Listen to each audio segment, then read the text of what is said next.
মারামারিতে জড়িয়েছেন সরকার ও বিরোধী দলের কয়েকজন এমপি। দর্শক, আপনারা দেখতে পাচ্ছেন ব্যারিস্টার সুমনকে কিন্তু আটকে দেওয়া হয়েছে। সংসদ শেষে বাড়ি যাওয়ার পথে কিন্তু তাকে আটকে দিয়ে তার গাড়ি কিন্তু ভাঙচুর করা হচ্ছে এবং তারা কিন্তু ভয়ঙ্কর ভূমিকায় রয়েছে। ব্যারিস্টার সুমনের গাড়ি কিন্তু আটকে দেওয়ার চেষ্টা করতেছে। বাংলাদেশের মতো একটা দেশে থাকলে মানুষের জন্য কাজ করলে দুর্গতি আপনার কপালে থাকবেই।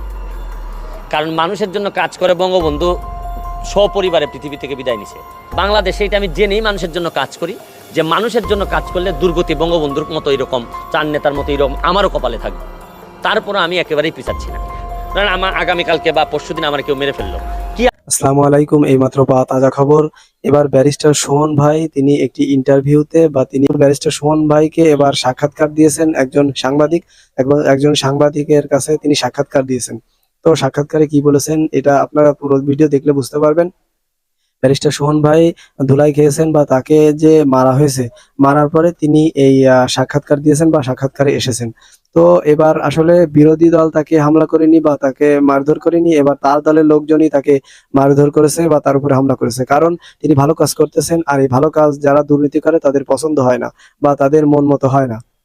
তারা দুর্নীতি করতে পারে না, তারা অবৈধ কোনো কাজ করতে পারে না এই সুমনের জন্য। এই জন্য সুমনকে তারা হামলা করেছে এবং সুমনের বিরুদ্ধে লেগে গেছে। তো পুরো ভিডিও আপনারা দেখলে বুঝতে পারবেন। বেশি কথা বাড়াবো না, আপনাদের কাছে অনুরোধ আমাদের চ্যানেলটি সাবস্ক্রাইব করে বেল বাটনটি অন করে দিবেন এবং ভিডিওটিতে একটি লাইক দিয়ে শেয়ার করে দিবেন যাতে আরো দর্শকরা দেখতে পারে। তো চলুন পুরো ভিডিও সম্পূর্ণ ধৈর্য সহকারে দেখে আসি। 2001 সালে আমাকে ছাত্রদল হল থেকে বের করে দিয়েছে। তখন আমি ছাত্রলীগের নেতা বানানো হয় আমাকে, যে বিরোধী দলে থাকলে আইনজীবী হইলে বিরোধী দলের নেতাদেরকে সার্ভিস দেওয়া যায়, এইসব মানসিকতা থেকে চলে গেলাম আমি ব্যারিস্টার হইতে। বাংলাদেশের মতো একটা দেশে থাকলে মানুষের জন্য কাজ করলে দুর্গতি আপনার কপালে থাকবে।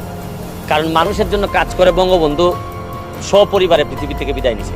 বাংলাদেশে এটা আমি জেনেই মানুষের জন্য কাজ করি যে মানুষের জন্য কাজ করলে দুর্গতি বঙ্গবন্ধুর মতো এরকম, চার নেতার মতো এরকম আমারও কপালে থাকবে। তারপরে আমি একেবারেই পিছাচ্ছি না।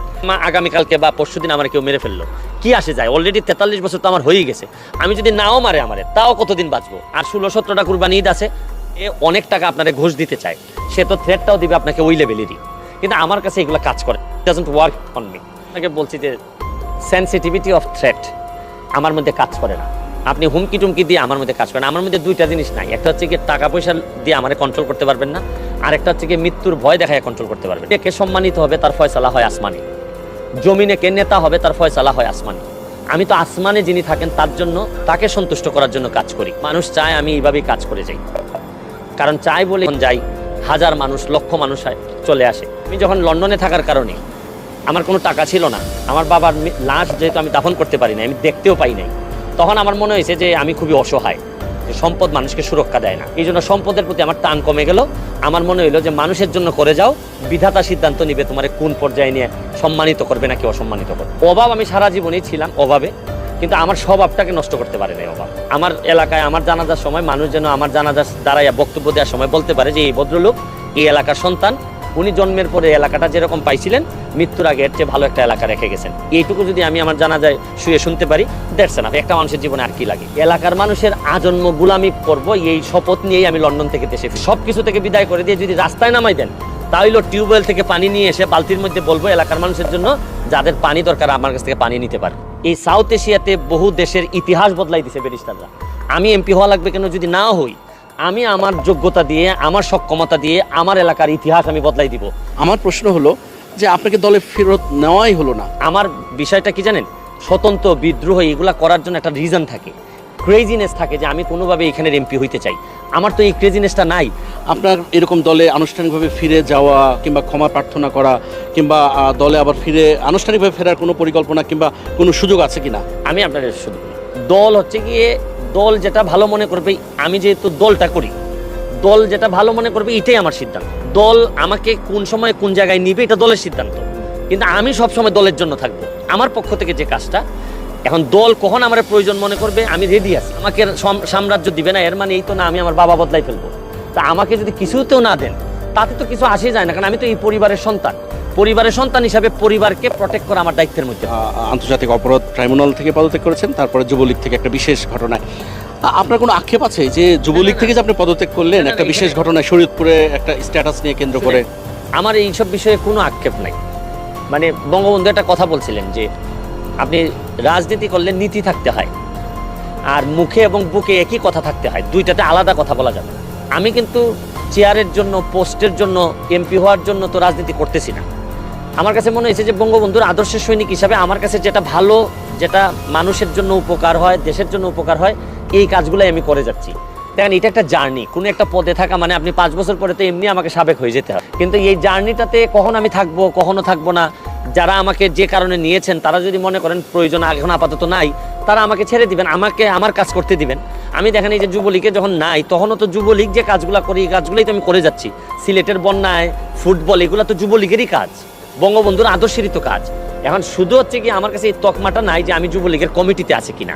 আমি কিন্তু বেসিকলি ধরেন আমাদের পরশ ভাই, আমাদের যিনি যুবলীগের নেতা, যিনি পরশ ভাইয়ের যে মাথায় আমার যে জিনিসগুলো ঢুকাই দিয়েছেন উনি, আমি যখন আইন সম্পাদক হিসেবে পরশ ভাইয়ের সাথে আমার মিটিং হয়, উনি আমার ভিতরে যে জিনিসগুলো ঢুকিয়ে দিয়েছেন যে একটা তরুণ মানে হচ্ছে কি এই ধরনের কাজ করবে, তরুণ মানে এইগুলা করবে।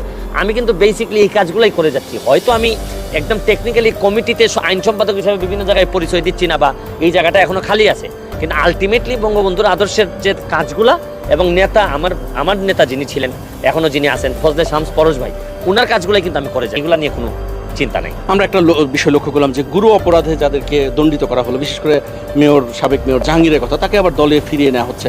আপনার এরকম দলে আনুষ্ঠানিকভাবে ফিরে যাওয়া কিংবা ক্ষমা প্রার্থনা করা কিংবা দলে আবার ফিরে আনুষ্ঠানিকভাবে ফেরার কোনো পরিকল্পনা কিংবা কোনো সুযোগ আছে কিনা? আমি আপনাদের শুধু দল হচ্ছে গিয়ে, দল যেটা ভালো মনে করবে, আমি যেহেতু দলটা করি, দল যেটা ভালো মনে করবে এটাই আমার সিদ্ধান্ত। দল আমাকে কোন সময় কোন জায়গায় নিবে এটা দলের সিদ্ধান্ত, কিন্তু আমি সবসময় দলের জন্য থাকবো।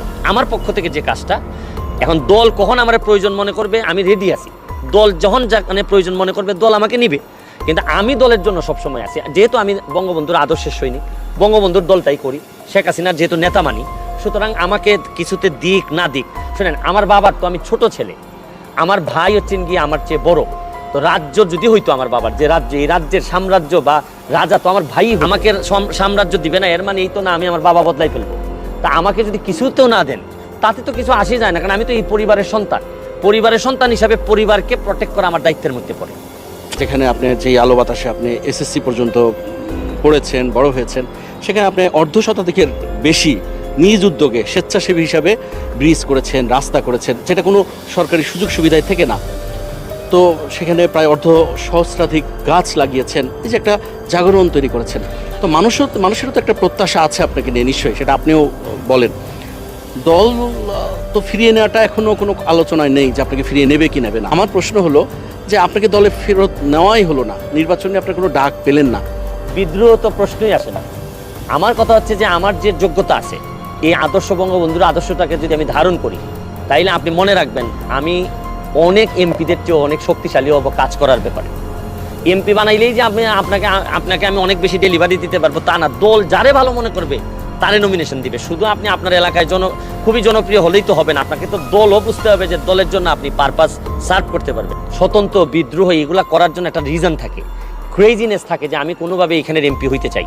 আমার তো এই ক্রেজিনেসটা নাই, কারণ আমি বিশ্বাস করি মেম্বার অফ পার্লামেন্ট এই টার্মটা বা তকমাটা একটা মানুষকে যত না শক্তিশালী করে, তার চেয়ে এই মানুষটা যদি তার নিজেরে বিশ্বাস করতে শুরু করে যে আমি একজন ধরেন ব্যারিস্টার, এই ব্যারিস্টার ডিগ্রিটাকে যদি আমি বিশ্বাস করতে শুরু করি যে আমি বাংলাদেশ না, এই সাউথ এশিয়াতে বহু দেশের ইতিহাস বদলাই দিছে ব্যারিস্টাররা, আমি এমপি হওয়া লাগবে কেন যদি না হই, আমি আমার যোগ্যতা দিয়ে, আমার সক্ষমতা দিয়ে আমার এলাকার ইতিহাস আমি বদলাই দিব। কারণ সামনে যা পড়ে এ নিয়ে আমার কথা একটাই, বঙ্গবন্ধুর আদর্শের সৈনিক আমি, শেখ হাসিনা আমার নেতা। এই দুইটা জিনিস যদি আমার সাথে থাকে তাহলে আপনি আমারে ঠেকাইতে পারবেন। শুধু কিছু বানান আর না বানান, আমি আমার এলাকার ইতিহাস বদলাই দিব। আপনি হবিগঞ্জের চুনারুঘাট উপজেলার একটা খুব সাধারণ মধ্যবিত্ত পরিবারের সন্তান, আপনারা 6 ভাই বোন, তার মধ্যে আপনি সবার ছোট। এলাকার মানুষের আপনাকে নিয়ে তাদের প্রত্যাশাটা কি মনে হয়? শুনেন, এলাকার মানুষ হচ্ছে গিয়ে, আমি সবসময় এলাকার মানুষকে বিশ্বাস করতে সক্ষম হয়েছি যে আপনারা আমার জানাজার মানুষ, আপনাদের সাথে আমার কোনো রাজনীতি চলে না। মানে যে টেকনিক্যাল অর্থে আমরা রাজনীতি বলি, অনেক বুদ্ধিশুদ্ধির বিষয়, এটা আমার এলাকার মানুষের সাথে না। এলাকার মানুষের আজন্ম গুলামি করব, এই শপথ নিয়েই আমি লন্ডন থেকে দেশে ফিরছি। যতদিন বেঁচে থাকবো, সক্ষমতা থাকবে, ততদিন এলাকার মানুষের জন্য করে যাব।